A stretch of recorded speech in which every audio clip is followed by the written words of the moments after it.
नमस्कार, मैं हूं आपके साथ रविंद्र सिंह। खास मुहिम एपीएन के जान से खिलवाड़ में आपका स्वागत करता हूं। इस कड़ी में एपीएन बिल्डर और भ्रष्ट अधिकारियों के आपराधिक गठजोड़ का खुलासा कर रहा है। इस मुहिम के तहत हम यूपी के हर जिले में खोजी रिपोर्ट लाते हैं, हर जिले से, और निर्माण के गड़बड़ झाले को बेपर्दा करते हैं। यूपी की राजधानी लखनऊ के हजरतगंज स्थित लेवाना सूट्स होटल में हुए अग्निकांड के बाद कार्रवाई की सरगर्मी बढ़ गई। इस मामले में सबसे पहले इलाहाबाद हाईकोर्ट ने अवैध निर्माण मामले में स्वतः संज्ञान लिया। फिर योगी सरकार की जांच के बाद गोरख धंधे की परतें खुलती चली गईं, विभागों की संलिप्तता सामने आई। अब एपीएन यूपी के हर जिले में निर्माण घोटाले की तहकीकात कर रहा है। इस कड़ी में आज हम गाजियाबाद पर नजर डालेंगे। यहां पर भी गाजियाबाद विकास प्राधिकरण कटघरे में खड़ा दिखाई दे रहा है। मामले का जिला अदालत ने भी संज्ञान लिया है। उत्तर प्रदेश का प्रवेश द्वार कहे जाने वाले गाजियाबाद को रियल एस्टेट हब के तौर पर भी जाना जाता है। इस इलाके की मौजूदगी या यहां पर मौजूद गगनचुंबी इमारतें शहर को एक पहचान देती हैं, लेकिन इसके उलट यह भी एक सच्चाई है कि अवैध रूप से बसी कॉलोनियों का यहां मकड़ जाल है, जिसमें आम जनता फंसी हुई है। गाजियाबाद विकास प्राधिकरण खुद पूरे जिले में 321 कॉलोनियों को अवैध घोषित कर चुका है। वहीं बिल्डरों ने अपने अवैध काम को वैध बनाने के तरीके खोजने के लिए नई नई कहानी गढ़नी शुरू की, लेकिन कहानी भी यहां खत्म नहीं हुई। नोएडा ट्विन टावर को गिराए जाने के बाद अब जल्द ही एनसीआर की कई अवैध कॉलोनियों को भी ध्वस्त किया जा सकता है। सवाल यह है कि क्या अवैध मकानों को गिराने से समस्या का हल हो जाएगा? कि जनता की जान से खिलवाड़ करने वालों को सजा नहीं मिलनी चाहिए? क्या अवैध निर्माण बिना जीडीए के भ्रष्ट अधिकारियों की मिलीभगत के संभव है? सवाल कई हैं। यह पहली बार नहीं है कि ऐसे गोरख धंधे हुए हैं। साल दर साल ऐसे निर्माण घोटाले होते रहे, चाहे वो सपा सरकार हो, योगी सरकार हो, बहुजन समाज पार्टी की सरकार हो। ऐसे धंधों का खेल लगातार चलता रहा। ऐसे में सवाल यह है कि क्यों नहीं अवैध निर्माण पर लगाम लग पाए, या अभी तक लग क्यों नहीं पाई है? क्यों नहीं इमारतों से जुड़े सुरक्षा इंतजाम दुरुस्त किए गए? क्यों नहीं भ्रष्ट अधिकारी, बिल्डर और राजनेता के आपराधिक गठजोड़ को तोड़ा गया? जनता की जान से खिलवाड़ कर कौन रहा? आज एपीएन की यह खास मुहिम है, जान से खिलवाड़, जिसमें हम गहराई से इस विषय पर चर्चा करेंगे। लेकिन सबसे पहले ये रिपोर्ट देखते हैं ताकि हम चर्चा को आगे बढ़ाएं।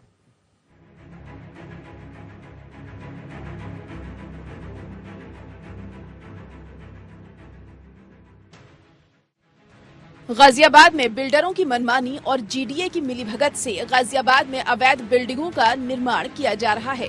जीडीए अधिकारियों से सांठ गांठ कर बिल्डर ज्यादा मुनाफे के लालच में लगातार अवैध रूप से बिल्डिंग बना रहे हैं। कुछ इलाकों में अवैध निर्माणों को ध्वस्त करने के लिए जिला मजिस्ट्रेट द्वारा एक तकनीकी समिति का गठन किया है, जिसको जिला अदालत ने जल्द कार्य करने का निर्देश दिया है। सन 2018 में मैंने एक राकेश चोपड़ा बिल्डर से प्रॉपर्टी के लिए एग्रीमेंट किया था। यह एग्रीमेंट 1,36,00,000 का था। मैंने 70 लाख रुपए उसमें पे कर दिए थे।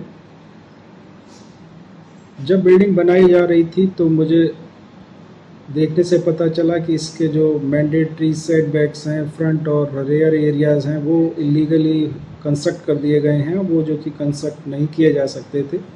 तो मैंने जीडीए में एक शिकायत करी थी। फिर बाद में ये प्रॉपर्टी कंस्ट्रक्ट होना स्टार्ट हुई 18 में। 19 में इसको कंपाउंडिंग प्लान के लिए अप्लाई किया, जब केवल एक रॉ स्ट्रक्चर्स रेज कर लिया गया था।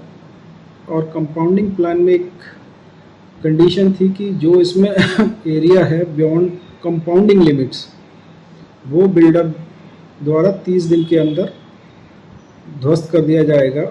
और फिर शहर में बिल्डरों द्वारा बनाए जाने वाले हाउसिंग प्रोजेक्ट बेशक वैध हों, लेकिन बिल्डर द्वारा इनके निर्माण के दौरान कई बार छेड़छाड़ की जाती है। बिल्डर बायर्स की मजबूरी का फायदा नियमों को तोड़ने के लिए उठाते हैं। कंप्लीशन सर्टिफिकेट लिए बगैर ही वो बायर्स को पोजेशन दे देते हैं, जिससे बाद में किसी भी प्रकार की कार्रवाई की गुंजाइश कम रह जाती है। इस खेल में छोटे बिल्डर भी शामिल होते हैं, जो नक्शा पास कराने के बाद तय मंजिलों से ज्यादा निर्माण कर लेते हैं। ऐसे में जीडीए द्वारा बनाई गई कमेटी बहुत जल्द ही रिपोर्ट देगी, उसके बाद कोई कार्रवाई की जाएगी। इसमें माननीय उच्च न्यायालय के आदेश हुए हैं, इनके सभी के नक्शे पास हैं, ये G+2 बने हुए हैं, ठीक है। इसमें एक कमेटी गठित कर दी है, वो टेक्निकल कमेटी रिपोर्ट देगी, उसके बाद जो है माननीय उच्च न्यायालय के आदेशों के क्रम में कार्रवाई की जाएगी। कितना टाइम लगेगा सर? कर रहे हैं जल्दी से जल्दी, जितना टाइम लगेगा कमेटी जितनी जल्दी रिपोर्ट दे देगी कार्रवाई करेंगे। इन हालातों में गाजियाबाद विकास प्राधिकरण ने एनसीआर में अवैध रूप से बनाई गई 321 कॉलोनियों को ध्वस्त करने का प्लान जरूर जनता के लिए मुसीबत का सबब बन सकता है। सवाल यह है कि क्या जीडीए अवैध निर्माण पर अपनी जिम्मेदारी से पल्ला झाड़ पाएगा? Bureau report. दरअसल अवैध कॉलोनियां तैयार हो जाती हैं, लोग अपनी मेहनत की गाढ़ी कमाई खर्च कर देते हैं, उन्हें लगता है कि हम अब अपने सपनों के आशानियों को यहां पर तैयार कर चुके हैं, निश्चिंत होकर आराम से सोएंगे, हमारे बच्चे पलेंगे बढ़ेंगे और यहीं से हमारी जो नींव है आगे बढ़ जाएगी। लेकिन उनके सपनों को आघात तब पहुंचता है जब पता लगता है कि ये कॉलोनी अवैध है। 321 कॉलोनियां अवैध घोषित की गई हैं, जीडीए ने स्वीकार किया है और कौशल यादव जो अधिवक्ता हैं उनके बिना पर सारी कार्रवाई आगे बढ़ी। सारे खास मेहमान हमारे साथ जुड़े हुए हैं। आर.के. मिश्रा, प्रवक्ता भारतीय जनता पार्टी, प्रोफेसर भुवन भास्कर जोशी हमारे साथ जुड़ेंगे, समाजवादी पार्टी के नेता हैं, संजीव चौधरी जो कि बिल्डर हैं खुद हमारे साथ जुड़ेंगे, कौशल यादव अधिवक्ता हाई कोर्ट दिल्ली जिन्होंने सारी चीजें पटल पर लाई हैं, सामने लाए हैं कोर्ट के, मनोज सिंह संवाददाता हमारे साथ जुड़े हैं। सबसे पहले हम उनसे समझ लेते हैं चीजों को, उसके बाद आगे बढ़ते हैं, चर्चा को आगे बढ़ाते हैं। मनोज, गाजियाबाद हम धीरे धीरे करके बढ़ते चले जा रहे हैं उत्तर प्रदेश के अलग अलग इलाकों में। 321 कॉलोनियां अवैध, बहुत बड़ी बात है। जनता का दोष क्या है, खामियां क्या क्या मिली हैं और आपने अभी तक क्या क्या बातचीत की है लोगों से, अधिकारियों से, जानना चाहेंगे। गाजियाबाद दिल्ली एनसीआर का गाजियाबाद सबसे हाईटेक सिटी माना जाता है और है भी। यहाँ पर आम आदमी की एक जरूरत होती है मकान, सपनों का आशियाना बनाना, लेकिन जिस तरह से आशियाना के लिए पूरी जिंदगी की काली कमाई कमाने के बाद से आशियाना उनका जीडीए की मिली भगत से पता चलता है कि यह अवैध है, तो उनपे क्या बीतती है। ऐसा ही मामला है गाजियाबाद में। और आपको बता दें कि रामप्रसाद ग्रीन के अलावा भी गाजियाबाद की जो अन्य कॉलोनियां हैं, गोविंदपुरम लीजिए, गाजियाबाद यानी कि टोटल 321 कॉलोनियां हैं जो गाजियाबाद के जीडीए प्राधिकरण ने माना है कि अवैध हैं। उसके बाद उस पर कार्रवाई के लिए भरोसा जताया है। लेकिन सबसे बड़ी बात यह है कि कार्रवाई अभी सामने आती है, कार्रवाई को कागजों पर रखा जाता है, लेकिन उस पर कोई कार्रवाई नहीं होती है। आपको बता दें कि गाजियाबाद में जो कंपाउंडिंग और नक्शा पास होता है जीडीए की परमिशन से होता है, जीडीए की मिलीभगत से होता है। जीडीए के जो उच्च लेवल के अधिकारी हैं वो जीडीए परमिशन को लेकर किसी तरह से बोलने को तैयार नहीं होते हैं, क्योंकि जिस तरह से अवैध कॉलोनियां बनाई जाती है गाजियाबाद में, छोटे छोटे बिल्डर होते हैं जो ग्राउंड प्लस फर्स्ट फ्लोर और सेकंड फ्लोर का नक्शा पास कराते हैं जीडीए से, लेकिन उसको ग्राउंड प्लस 6 फ्लोर, 5वीं, 6ठी, 7वीं फ्लोर यानी मनमाना तरीके से किया जाता है। तो गाजियाबाद में और भी जो कॉलोनियां, छोटी मोटी कॉलोनियां हैं, उनमें जो अवैध कॉलोनी बनाई जाती है तो बनाते समय जीडीए के जो कर्मचारी अधिकारी हैं वो राउंड अप लेते हैं। बकायदा राउंड अप लेने के बाद से वहां पे मिली भगत की जाती है बाहर से, यानी जो सेलर होता बाहर होता है उनसे, जिनका मकान बनता है, मिली भगत करने के बाद से ये खेल रचा जाता है। पूरी तरह से खेल होता है पैसों का। पैसों के खेल के बाद से जिस तरह से मोटी कमाई जो लोग दिक्कतें मनोज कहां पर आ जाती हैं, चूंकि जनता के सामने किस तरह की दिक्कतें आती जब उन्हें पता लगता है कि उनको ठग लिया गया है, जो चीजें जहां नहीं थी वहां पर उन चीजों का निर्माण कराया जा रहा है, उनके लिए मुश्किलें खड़ी हो जाती हैं। देखिए, बिल्डर का काम है, builder ground plus second floor की बिल्डिंग बनाता है, जीडीए से कंपाउंडिंग नक्शा सारे चीज पास कराता है, लेकिन थर्ड फ्लोर फोर्थ फ्लोर कर देता है। देखिए, सांठ गांठ होता है बिल्डर का जो जीडीए के साथ होता है, लेकिन बायर्स नहीं समझ पाता इस बातों को, क्योंकि बायर्स जिस तरह से आप देखेंगे कि दिल्ली एनसीआर में जिस तरह से फ्लैट और मकान बनाए जाते हैं बिल्डरों द्वारा, काफी चाक चौबंद होते हैं, चमचमाते मकान होते हैं, जिसको बायर्स देखकर काफी सोचता है कि हमारे पूरे जीवन की कमाई लग जाए, लेकिन ये मकान हमें लेना है। उसके बाद जिस तरह से बाद में जब उसको परत दर परतें खुलती हैं कि ये ग्राउंड प्लस सेकंड फ्लोर की बिल्डिंग की, जब जीडीए कार्रवाई करता है, आखिर एक बार पैसा लिया जाता है, दूसरी बार फिर कार्रवाई की जाती है, तो कहीं ना कहीं इसमें बायर्स ही फंसता है। गरीब आदमी, गरीब जो आशियाना घर बना रहा है। तो इस तरह से कहीं ना कहीं जो भ्रष्ट अधिकारी हैं वो कहीं लगाम नहीं लगा पा रहे हैं। और देखिए हमने बात की, जो DDBC है उन्होंने भी मना कर दिया, सचिव है उन्होंने भी मना कर दिया, यानी इस मुद्दे पे कोई भी बात करने को तैयार नहीं हुआ। आलोक रंजन जो अधिशासी अभियंता है उन्होंने बाइट दिया। अपनी बाइट में आपने सुना होगा, बाइट में क्या कहा उन्होंने, जल्दी कार्रवाई की जाएगी। अधिकारियों का रटा रटा बयान कि जल्द कार्रवाई की जाएगी। लेकिन आप देखिए कि जिस तरह से जनता परेशान है, काफी NCR हाईटेक माना जाता है, लेकिन जिस तरह से बायर्स को ठगा जा रहा GDA के मिलीभगत से, तो काफी दिक्कत हो रही है बायरों को। जी ठीक है, बहुत बहुत शुक्रिया मनोज तमाम जानकारी देने के लिए। तो फिलहाल आप समझ सकते हैं कि किस तरह से घोटाला होता है, ऊपर से लेकर नीचे तक सबके करप्शन के दलदल में पांव धसे हुए हैं। RK मिश्रा जी, 321 कॉलोनियां अवैध हैं, छोटी मोटी नहीं, कोई कम संख्या नहीं है ये। क्या GDA को पता नहीं लगता है? GDA एक्सेप्ट भी हालांकि कर चुका है। ऐसी स्थिति में पूरी दाल काली नजर आती है। कार्रवाई करें तो आप किस पे करेंगे? सरकारें हिल जाती हैं इन बिल्डरों की वजह से। बहुत बड़ा प्रश्न है, बिल्कुल सही कह रहे हैं। ये ग्राउंड पर इसके ऊपर में एक्शन करने की जरूरत है। ये चीज तो कोई मना नहीं कर सकता, क्योंकि जो गाजियाबाद प्राधिकरण है उस चीज उसको भी वो एक्सेप्ट कर रहा है। 321 ऐसी कॉलोनियों को अवैध तो बिल्कुल खुद एक्सेप्ट कर रहा है, और ये स्वीकृति बहुत बड़ी बात है, इसमें कोई दो मत नहीं। बिल्डरों के साथ जिस तरह से एक उनका एक तालमेल कहिए, चाहे वो मिली भगत के साथ, बिना उसके नहीं हो सकता। ये बिल्कुल मैं इस चीज को एक्सेप्ट करते हुए मुझे कहीं पे भी गुरेज नहीं हो रहा है। लेकिन सरकार को इतने 2014 के बाद से अब तक ये पता ही नहीं लग पाया। नहीं, मैं कह रहा हूँ प्रदेश सरकार का इस तरह से सखरता के साथ हमने देखा है, चाहे ट्विन टावर का ले लें, चाहे निवाना होटल हो, चाहे हम देख रहे हैं जो कि न्यायालय द्वारा संज्ञान लेने के बाद जो प्रदेश सरकार, पहले की जो प्रदेश सरकार थी, देखिए ये एक इतने बड़े बिल्डिंग और ये इतने बड़े जो है सो एम्पायर ऐसे नहीं खड़े हो गए। इंटायर एम्पायर जो है सो मुझे लग रहा है जो कि कम से कम ना कुछ तो 5 साल 10 साल में ये खड़ा हुआ होगा। निश्चित तौर पर जो प्रदेश सरकार की जो नीति रही है वो बिल्कुल स्पष्ट रही है। कहीं पे भी ऐसा अतिक्रमण, कहीं पे भी ऐसा कोई भ्रष्टाचार अगर कहीं मिलेगा, ऐसे जो भी अधिकारी होंगे या जो भी व्यक्ति इसमें संलिप्त पाया जाएगा, निश्चित तौर पर उसके ऊपर में नहीं तो सारी कार्रवाई क्या मुख्यमंत्री करेंगे? बाकी जो सांसद विधायक वहां के रहते हैं वो सोते रहते हैं क्या? उनको पता ही नहीं लगता कि इतने सारे काम हो गए हैं? क्या मुख्यमंत्री खुद चल के जाए किसी देश में, किसी प्रदेश में, प्रदेश के किसी इलाके में, तब जाके उन्हें पता लगे और वो कार्रवाई करे? तो ऐसी एक्सपेक्टेशन क्यों रखी जाती है?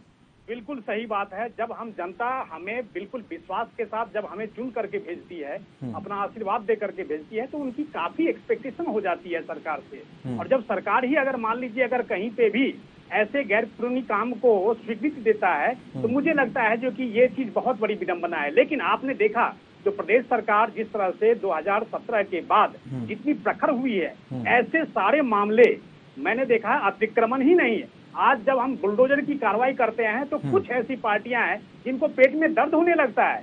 ऐसा नहीं, लेकिन आपकी इस बात में हम सत्यता तब मान लेते जब ट्विन टावर समय पे गिर जाता, लेकिन इतना लंबा वक्त ले लिया गया कोर्ट के आदेश के बावजूद।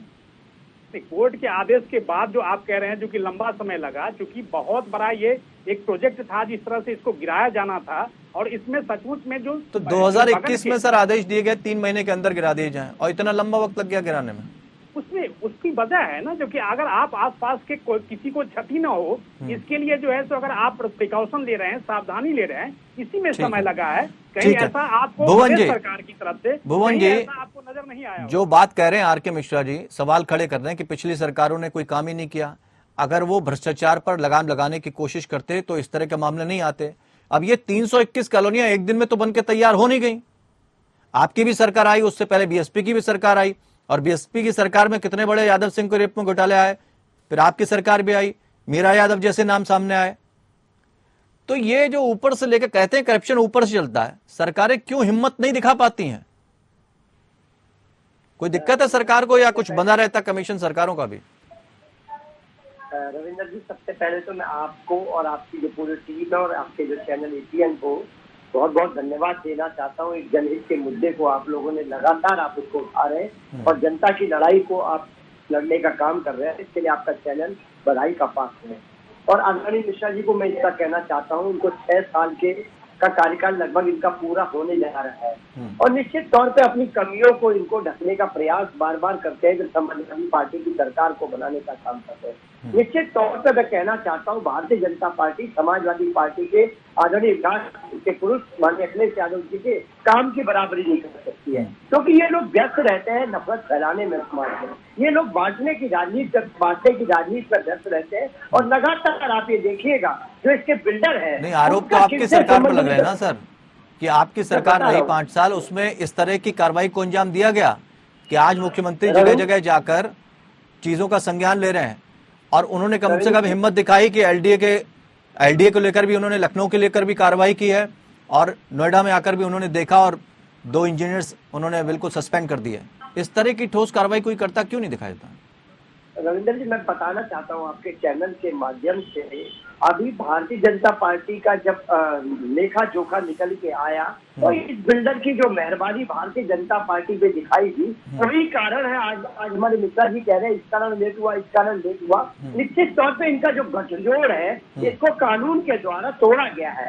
इन्होंने नहीं तोड़ा, ये तो मिली भगत करते हैं, लेकिन जो कानून का सुप्रीम कोर्ट का, हाई कोर्ट का इतना बड़ा इन पे आदेश था कि इनको इम्प्लीमेंट करना पड़ा। निश्चित तौर पर भारतीय जनता पार्टी मिली भगत इनकी भी है, तो मिली भगत मतलब सरकारों की होती है, किसकी होती है? और सरकार, अगर आप उन पे आरोप लगा रहे हैं तो कहते हैं एक उंगली अगर उधर उठाएंगे तो 3 आपकी तरफ आ जाएंगी। खैर, कौशल यादव जी, आपकी आवाज नहीं आ रही थी, हम समझना चाहेंगे आपसे कहां दिक्कतें आई, आपको कहां लगा कि ये ऊपर से नीचे तक कहीं ना कहीं जो बेल है भ्रष्टाचार की वो लिपटाए हुए है सरकार से लेकर अधिकारियों तक को?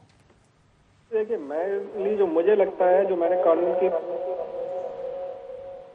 जी आप बोलिए, हम सुन रहे हैं आपको।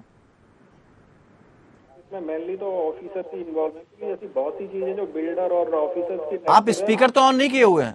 नहीं। अगर आप स्पीकर ऑन किए तो फिर आवाज वापस लौटेगी।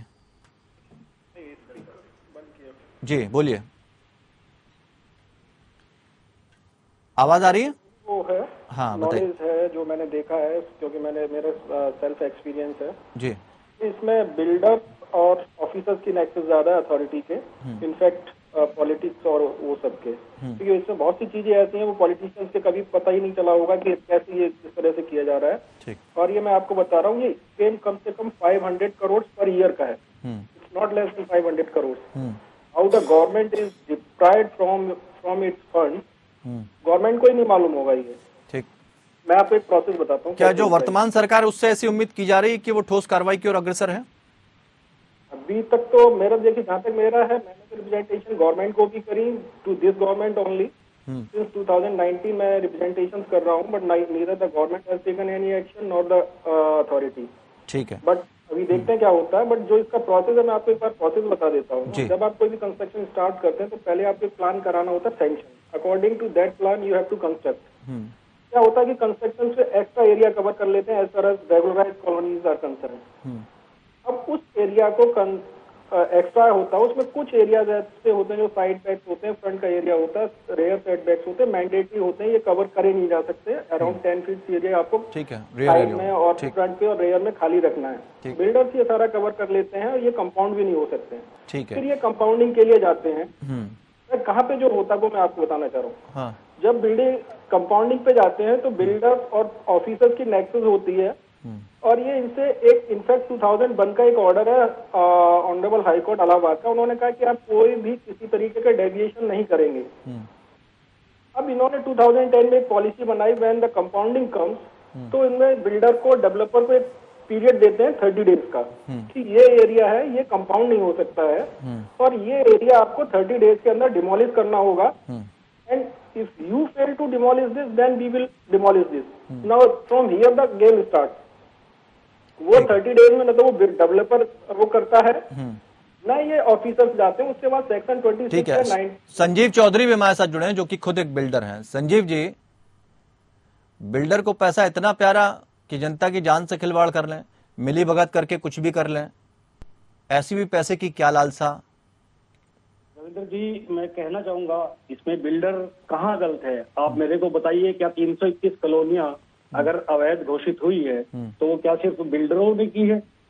वो अधिकारी कहाँ हैं जिनका जोन पड़ता है?